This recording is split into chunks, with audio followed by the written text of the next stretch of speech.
Oh, how's it going today there, YouTube? Well, haven't put a video up in forever, and hopefully you guys can see me here alright. I'm trying out a different camera shot. I got a little windshield mount rigged up for the camera here on the windshield of the Denali, but anyway, I had a little story I want to tell you guys. I actually had a free truck for a little while, legally. Basically what happened is I went to go do the financing on the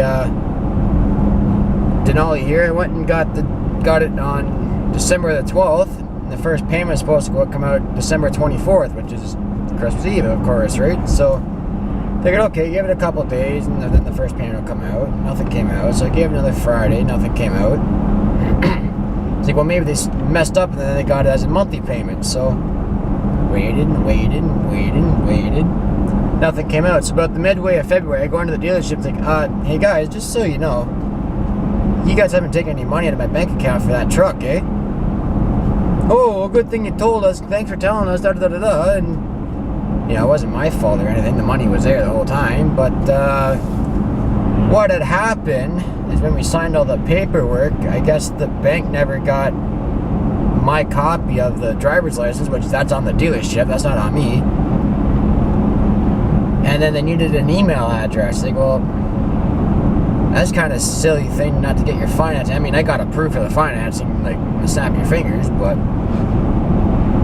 by no means was that on me. That was on the bank and the dealership. But you know, it's something simple. I'm not here to bash Highlands or anything. Highland, Chevrolet's, Cadillac, and Aurora. They did a fantastic job. My sales rep Marty, I actually bought 2 trucks off Marty.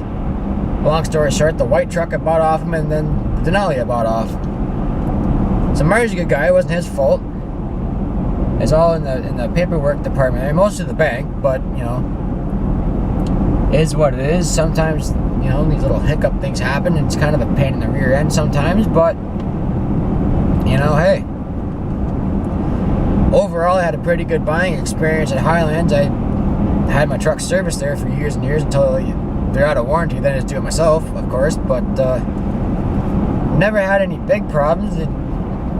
I've always been looked after well. I've always had good service, and I was happy with the sale I got, and I'm happy with the truck I got. So everything's A-okay.